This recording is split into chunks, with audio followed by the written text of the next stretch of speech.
again delving into the Psalms, and today we're going to be looking at redemption Psalms. There's a number of Psalms that focus on how the Lord redeems us out of our trouble, often out of our own foolishness, out of very dangerous situations in some cases. And there's a number of Psalms that focus on David's experience in this regard and many others. Several of them could be mentioned. One of them in particular that caught my attention just the other morning is Psalm 107, where it starts out like this: "Oh, give thanks to the Lord, for he is good, for his steadfast love endures forever. Let the redeemed of the Lord say so, whom he has redeemed from trouble, and gather in from the lands, from the east, from the west, and from the north and the south." What does it mean to be redeemed? The whole theme of redemption goes throughout the scriptures, and it's all about God buying something back, renewing, renovating something, restoring something back to himself. Something that's lost is found and is restored to its owner. Redemption is all about actually making some form of payment in order to do so. The great example, of course, is Hosea, who loses his wife to prostitution. And the Lord says, just like I've had to go after Israel, I want you to go after your wayward wife and to buy her back. And he actually has to buy her off the slave market to bring her home to be his wife again. A great example of redemption. There's many other examples throughout the scriptures, but notice in this Psalm, Psalm 107, he begins to mention a number of different situations in which people have gotten themselves in a pickle, if you will, and they're crying out to God for help. One example is verse 17 of Psalm 107. It says, "Some were fools through their sinful ways, and because of their iniquities suffered affliction. They loathed any kind of food, and they drew near to the gates of death. Then they cried to the Lord in their trouble, and he delivered them from their distress." He sent out his word and healed them and delivered them from their destruction. We see here an example of how the Lord redeems his people, often from their own foolish mistakes. There's any number of different dangerous circumstances that we can get ourselves into. Sometimes we're to blame ourselves, and yet when we cry out to the Lord, he is there for us. And the psalm we want to look to today is just this kind of psalm, Psalm 34. Before we go there, though, Psalm 40, verse 10, points this out. He says, "I have not hidden your deliverance within my heart. I have spoken of your faithfulness and your salvation. I have not concealed your steadfast love and your faithfulness from the great congregation." Now, why is this important? Because in the Psalms, we have the retelling of certain stories of redemption. Oftentimes, we forget to tell these great stories. Maybe we're embarrassed of the things that we did or the situations we got ourselves into.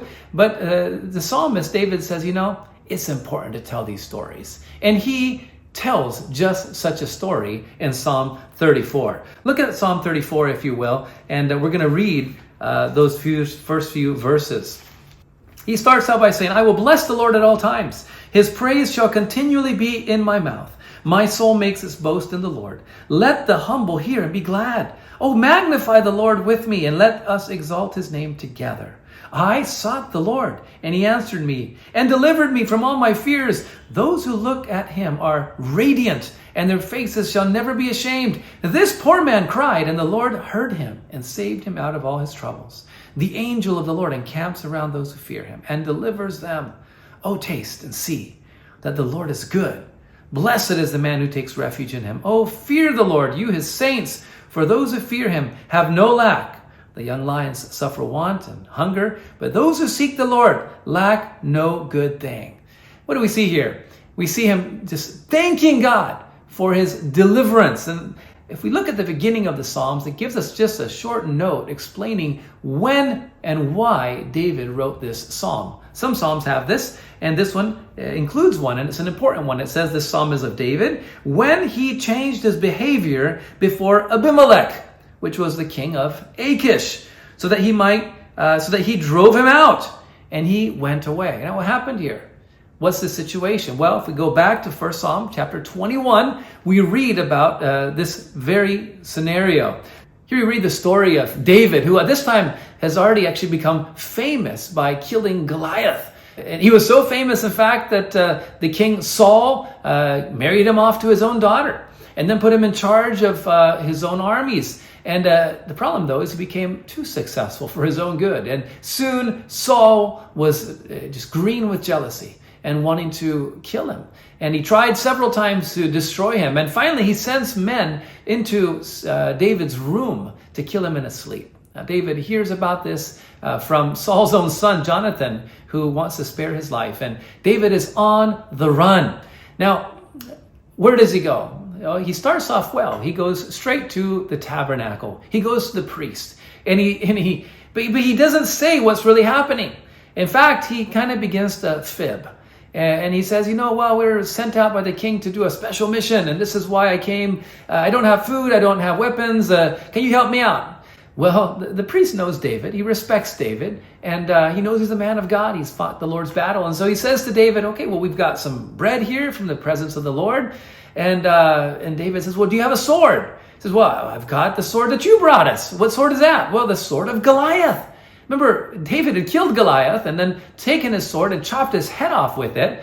And that very sword evidently ended up in the tabernacle. And so the priest produces this and gives it to David and says, hey, this is the greatest sword ever. And so we read in 1 Samuel chapter 21, verse 9, David says, there is none like it. Give that sword to me. And so he goes off with the sword of Goliath. Wow. Well, what does he have in mind?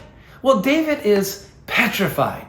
He's paranoid. Now, his father-in-law Saul is after him, is chasing him, is trying to kill him. And what does he do? He says in verse 10, David rose and fled that day from Saul, and he went to Achish, the king of Gath. Gath is where Goliath was from. And here David goes to the home of his own enemy. He is so afraid of his own kin, of his own father-in-law and his own people, he goes to the very heartland of his enemies. And it says, and the servants of Achish said to him, is this not David, the king of the land? And they know him as the de facto king, the future king.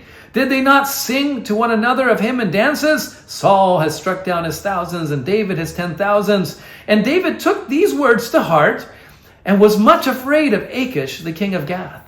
I mean, he realizes this is a terrible mistake. What did I do? Well, I don't know what he expected. Did he expect to be welcomed with the red carpet? Did he expect people to come and cheer him and sing his songs and make him king? I mean, this was the most foolish thing he could have done. Well, it gets worse.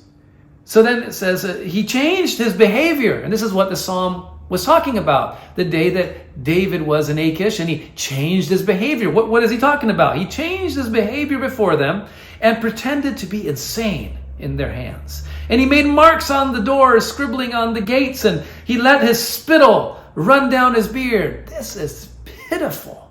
I mean, he's acting like a crazy man. And it works. And then Achish said to his servants, behold, you see the man is mad. Why then have you brought him to me? And they arrested him. They brought him before the king and said, this is the same guy who killed Goliath. We should take revenge. And Achish looks on this pitiful, excuse of a man and says, this guy killed Goliath? You have got to be kidding me. Get him out of here, he says. Do I lack madmen that they have brought this fellow to behave as a madman in my presence? Shall this fellow come into my house? This guy shouldn't even be walking on my carpet. Get him out of here. And so they kick David out. What a story. I mean, this is not a story that I would want retold. And yet David recognized as he was leaving, as he was fleeing Gath, the home of Goliath, he just escaped by the skin of his teeth. And he says, God delivered me. I was stupid. I was so foolish to have gone back there. And what was I thinking? God had mercy on me. God delivered me. This is David's story of redemption, one of the many that he had, I'm sure. And so going back to Psalm, this is what he's talking about. He's saying, I cried out to God. He saved me. He had mercy on me. And that psalm continues like this. He says, come, O children, listen to me. I will teach you the fear of the Lord. What man is there who desires life and loves many days, that he may see good? Keep your tongue from evil and your lips from speaking deceit. In other words, don't do what I did.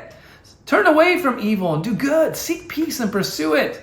The eyes of the Lord are toward the righteous. His ears are toward their cry. The face of the Lord is against those who do evil, to cut off the memory of them from the earth. When the righteous cry for help, the Lord hears and delivers them out of all their troubles. The Lord is near to the brokenhearted and saves the crushed in spirit. Many are the afflictions of the righteous, but the Lord delivers him out of them all. He keeps all his bones, not one of them is broken. Affliction will slay the wicked, and those who hate the righteous will be condemned. The Lord redeems the life of his servants. None of those who take refuge in him will be condemned. And this is what he comes to understand. He says, God delivered me. I did not deserve it. He redeemed me. He took me out of that pit. Now, what's interesting to note about this Psalm 34, it's also an acrostic. In other words, every verse starts with another letter in consecutive order of the Hebrew alphabet. The first one being Aleph, and then Beit, and all the way on down, which is beautiful. We have acrostics that we tend to use from time to time, whether it's Mother's Day or Father's Day. We like poems that are acrostics because they stick in our mind. They're easy to remember, and this is just such a poem. But going back to the beginning of Psalm 34, the first verses start like this: I will bless the Lord at all times. He is just thankful to be alive, just praising God. I don't know if you've been in that situation at any time recently when you've just gotten out of some really thorny situation, maybe an accident, maybe, out of debt, maybe a sickness, maybe someone who was out to get you, and you realize, wow, that was very close. That could have been the end of it. The Lord redeemed me. That was all God. I've said that more than once in my life, more times than I can count at least. So many times that I have to look back and say, that was definitely a God moment. That was not me. And more than that, I did not deserve that. In fact, more than often, like David, we're stuck in very awkward circumstances because of our own foolishness. And yet God is faithful to come looking for his children. And so David is saying, I will bless the Lord at all times. My soul boasts in the Lord. Oh, magnify the Lord. And as you go through the psalm, if you notice the capital letters, Lord, is repeated over 15 times. He is so grateful to the Lord. And so should we be when we're in similar circumstances. We find he says, I cried for help. I mean, what was he doing? He was scribbling on the gates of Gath. He was drooling in his beard. He was acting like a crazy man just to get away. I mean, it was that bad. And he says, in my heart, though, was crying out to God, help me, help me. How did I end up here? Help me. And he ends that section in Psalm 34 by saying, the angel of the Lord encamps around those who fear him and deliver him. What David came to understand was that he was not alone in Gath, that the Lord was with him. Despite David having run off, despite him having been quite the fool and going to the very homeland of Goliath who he had killed with the sword of Goliath strapped on his back. I mean, how stupid is that? And yet the Lord is with him. The Lord had not abandoned him. And he says, the angel of the Lord is right there with me. The angel of the Lord is often a reference in the Old Testament to the Lord Jesus Christ in his pre-incarnate form, appearing to deliver his people. In this case, David says, you know what? It was the Lord. He was there. And we have other examples of this. Another that comes to mind is Jacob. He was in a fix. He had just been running from his father-in-law Laban, just like David, and comes to the brook of Jabbok, and he sends news to his brother Esau, and the news comes back that Esau is coming with 400 men to meet you. And all of a sudden, Jacob goes, oh no. What am I going to do? I can't go back. Laban's got, he's definitely doesn't want me anymore. And here's my brother coming out to kill me, surely, because he had cheated his own brother Saul before he left. And he is just miserable, paranoid, puts his whole family in front of him. And then he's holding back there on the other side of the river, and it says the angel of the Lord appeared that night. And he wrestled with Jacob all night long. Now, Jacob just would not give up. He kept wrestling. He wanted God's blessing. He wanted some guarantee of the Lord's protection. And the angel of the Lord finally just has to put him down. Put him down and says, Jacob, stop it. Rest. Relax. I've got you. You've got to stop fighting with God. That was a situation that he had put himself into. He'd worked himself all up. And the Lord was saying, you've got to stop and let me handle this. And Jacob finally comes crumpling down with his thigh out of joint, and he realizes he has just got to trust the Lord. And we see a changed Jacob. In fact, he comes out with a new name, Israel. And then the very next morning, he wakes up and he goes to the very front of his whole family. And he's going to meet Esau for good or for worse, whatever is going to happen. He's ready to face it. And Esau comes with these 400 men. There's Jacob bowing down to the ground. Esau comes running up to him and embraces him. Embraces him. And I'm sure Jacob at that moment said, that was all God. That was a God moment. I did not deserve that. Truly, we see Jacob was redeemed. Despite all his mistakes and his foolishness and his rebellion and his own paranoia, the angel of the Lord taught him an important lesson. God is a God of redemption. He resets things. He restarts things. And we see that in the story of Jacob. The psalm goes on. Psalm 34 goes on to tell us many other things. Among them, in this very famous verse, it says, "Oh, taste and see that the Lord is good." You know who tasted this?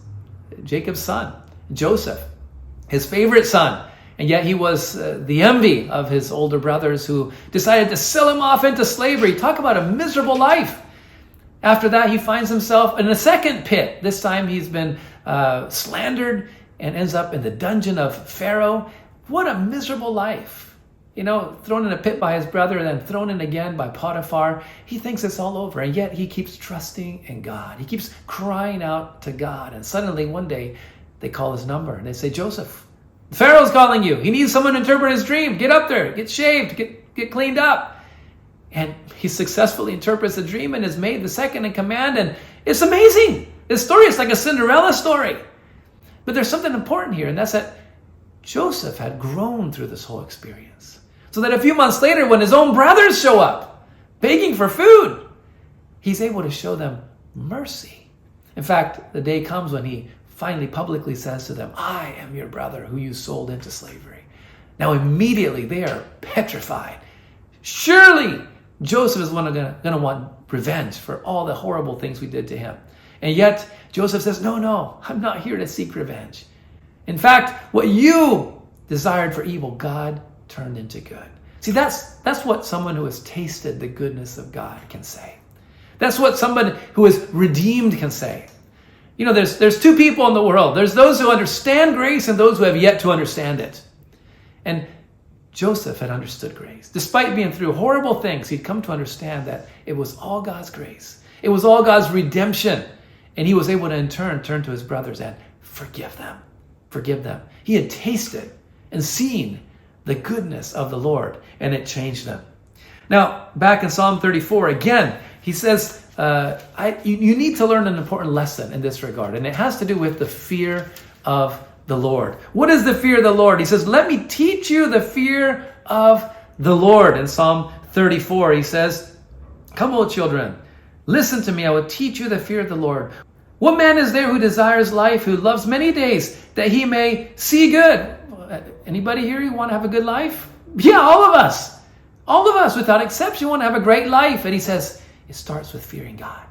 This is exactly what Solomon, the son of David, discovered. And he starts in this Proverbs, he says it's the fear of God. That's the foundation stone of all wisdom. And throughout the book of Proverbs, we learn what he means by the fear of God. It's not being petrified of him, not being afraid of him. It's having such a great and awesome respect of him that we lovingly serve him and submit to him. That is the fear of the Lord. He says, for example, in Proverbs 9:10, that the fear of the Lord is the knowledge of God. The knowledge of God, desiring to know him, which, you know, is unique to Christianity. I live in a Muslim world, and if I say to my Muslim friend, "Do you want to know God and have a relationship with him?" I said, no, let him be as far away as he can from me. I want nothing to do with God. Why? Because in his mind, Allah is a fearsome God who will judge you and cast you into hell at the slightest hint of sin. There's no desire to know him or to draw near to him, but that's not the God of the Bible. The God of the Bible is one we want to know. And fearing him is genuinely respecting him and entering into relationship with him, not running the other direction.